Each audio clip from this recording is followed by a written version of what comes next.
ಇನ್ನು ವೃಶ್ಚಿಕಕ್ಕೆ ಹೋಗೋಣ. ವೃಶ್ಚಿಕ ರಾಶಿಯವರಿಗೆ ವಿದ್ಯಾರ್ಥಿಗಳಿಗೆ ಸ್ವಲ್ಪ ತೊಂದರೆ ಸೂಚಿಸ್ತಾ ಇದೆ. ಆಹಾರ ವಿಚಾರದಲ್ಲಿ, ಹಣಕಾಸಿನ ವಿಚಾರದಲ್ಲಿ ಸ್ವಲ್ಪ ತೊಂದರೆ ಉಂಟಾಗ್ತಕ್ಕಂಥ ಸಾಧ್ಯತೆ ಇದೆ. ಅದು ಚಂದ್ರಮಂದಿ, ಅದು ಸೋಮವಾರ ಮತ್ತು ಮಂಗಳವಾರದ ಮಟ್ಟಿಗೆ. ವೃತ್ತಿಯಲ್ಲಿ ಅನುಕೂಲ ಚೆನ್ನಾಗಿದೆ. ದಾಂಪತ್ಯದಲ್ಲಿ ಹೊಂದಾಣಿಕೆ, ಈ ಒಂದು ಸಮಸ್ಯೆ ನಿಮಗಿಲ್ಲ. ಆದರೆ ಹಣಕಾಸಿನ ವಿಚಾರದಲ್ಲಿ ವಿದ್ಯಾರ್ಥಿಗಳು ಬಹಳ ಎಚ್ಚರಿಕೆಯಿಂದ ಇರಬೇಕಾದ ಸಂದರ್ಭ ಇದೆ. ಮತ್ತು ಮುಖ್ಯವಾಗಿ ಕುಟುಂಬದವ್ರ ಜೊತೆಗೆ ಘರ್ಷಣೆ, ಕಲಹ, ಬೇಡದೇ ಇರತಕ್ಕಂತಹ ವಾತಾವರಣ ನಿರ್ಮಾಣ ಆಗುವುದು ಮತ್ತು ಕುಟುಂಬದಿಂದ ದೂರ ಉಳಿತಕ್ಕಂತಹ ಸಾಧ್ಯತೆ, ಇವುಗಳನ್ನೆಲ್ಲ ಸೂಚಿಸ್ತಾ ಇದೆ. ಸ್ವಲ್ಪ ಹುಷಾರಾಗಿರಬೇಕು. ಕೆಲಸ ಕಾರ್ಯಗಳಲ್ಲಿ ಬಲ ಇದೆ, ಅಧಿಕಾರ ಇತ್ಯಾದಿ ಎಲ್ಲ ಚೆನ್ನಾಗಿದೆ. ಇನ್ನು ವಾರಾಂತ್ಯದಲ್ಲಿ ವಿದೇಶ ವಹಿವಾಟಿನ ಅನುಕೂಲ ಚೆನ್ನಾಗಿರ್ತದೆ. ಸಹೋದರಲ್ಲಿ ಸಾಮರಸ್ಯ ಉಂಟಾಗುತ್ತೆ. ಇದೆಲ್ಲ ತುಂಬ ಚೆನ್ನಾಗಿದೆ. ಅಲ್ಲಿ ಒಂದು ಧೈರ್ಯ, ಸ್ಥೈರ್ಯ, ಸಾಹಸ ಇವೆಲ್ಲ ಬಂದ್ಬಿಡುತ್ತೆ. ಸ್ತ್ರೀಯರಿಗೆ ಹೆಚ್ಚಿನ ಅನುಕೂಲಗಳು. ವೃತ್ತಿಯಲ್ಲಿ ಬುದ್ಧಿಬಲ ಇದೆಲ್ಲ ತುಂಬ ಚೆನ್ನಾಗಿದೆ.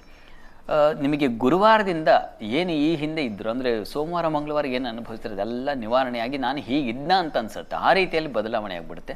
ಅಷ್ಟು ಬಲ ಬಂದ್ಬಿಡುತ್ತೆ. ಹೀಗಾಗಿ 2 ದಿವಸ ಸ್ವಲ್ಪ ಸೈಲೆಂಟಾಗಿರೋದು ಬಹಳ ಒಳ್ಳೆಯದು. ವೃಶ್ಚಿಕ ರಾಶಿಯವರು ಪರಿಹಾರಕ್ಕೆ ಮನೆದೇವರು ಪ್ರಾರ್ಥನೆ ಮಾಡ್ಕೊಳ್ಳಿ. ಆ ಭಯ ನಿವಾರಣೆಗೆ ಆಂಜನೇಯನ ಪ್ರಾರ್ಥನೆ ಮಾಡಿ. ಅದು ಎಲ್ಲ ಬಗೆಯ ಒಂದು ಶಕ್ತಿಯನ್ನು ತಂದು ಕೊಟ್ಬಿಡುತ್ತೆ, ಆಂಜನೇಯನ ಪ್ರಾರ್ಥನೆ. ಇನ್ನು ಧನುರಾಶಿ ನೋಡೋಣ. ಧನುರಾಶಿಯವರಿಗೆ ಸ್ವಲ್ಪ ಆರೋಗ್ಯ ಹಾಳಾಗುತ್ತೆ, ಹುಷಾರು. ಆರೋಗ್ಯದಲ್ಲಿ ಏರುಪೇರಾಗುತ್ತೆ. ದಾಂಪತ್ಯದಲ್ಲಿ ಅನ್ಯೋನ್ಯತೆ, ಅದು ಚೆನ್ನಾಗಿ, ತೊಂದರೆ ಇಲ್ಲ. ಮತ್ತು ಬಹಳ ಕೆಲಸ ಕಾರ್ಯಗಳಲ್ಲಿ ಸ್ವಲ್ಪ ಮಟ್ಟಿಗೆ ಅಲ್ಲಿ ಕುಜನ ಒಂದು ಸ್ಥಿತಿ ನಿಮಗೆ ಒಂದು ಧೈರ್ಯವನ್ನೇ ಒಂದು ಬಲ ಅಂತೂ ಇದೆ, ಯೋಚನೆ ಮಾಡಬೇಡಿ.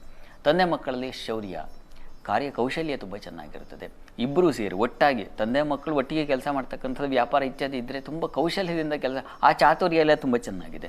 ರವಿ ಬುಧರು ಒಟ್ಟಾಗಿದ್ದಾಗ ಬುಧೇನ ನಿಪುಣಂ ಧೀಕೀರ್ತಿ ಸೌಖ್ಯಾನ್ವಿತಂ ಅಂತಿದೆಯಲ್ಲ, ಹೀಗಾಗಿ ನೈಪುಣ್ಯತೆಯಿಂದ, ಜಾಣ್ಮೆಯಿಂದ ಕೆಲಸ ಮಾಡ್ತಕ್ಕಂಥ ಕೌಶಲ್ಯ ಚೆನ್ನಾಗಿದೆ. ಸ್ತ್ರೀಯರಿಗೆ ಸ್ವಲ್ಪ ನಷ್ಟ ಕಷ್ಟ ಇದೆ ವಾರದಾದಿಯಲ್ಲಿ. ಇನ್ನು ವಾರಾಂತ್ಯ ಗಮನಿಸೋಣ.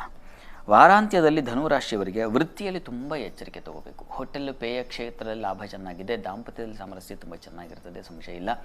ಇನ್ನು ವೃತ್ತಿ ಸ್ಥಳ ಸ್ವಲ್ಪ ಎಚ್ಚರಿಕೆಯಿಂದ ಇರಬೇಕಾಗುತ್ತೆ. ಅಲ್ಲಿ ಕೆಲಸ ಕಾರ್ಯಗಳು ಏನಾಗುತ್ತೆ, ಈ ವಿಘ್ನಗಳು ಬರಬಹುದು. ಇನ್ಯಾರದ್ದು ಒಂದು ಅಪವಾದ, ಅವಮಾನ ಬರತಕ್ಕಂತಹ ಸಾಧ್ಯತೆ ಇದನ್ನು ಸೂಚಿಸ್ತಾ ಇದೆ.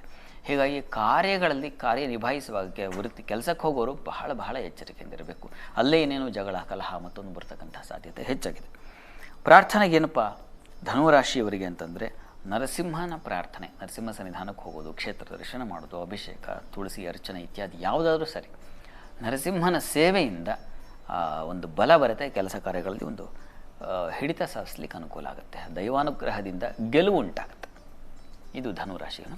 ಸರಿ ಶಾಸ್ತ್ರಿಗಳ ಇನ್ನುಳಿದ ರಾಶಿಗಳ ಬಗ್ಗೆ ಮಾಹಿತಿಯನ್ನು ಕೇಳಿ ಪಡೆದುಕೊಳ್ತೀವಿ.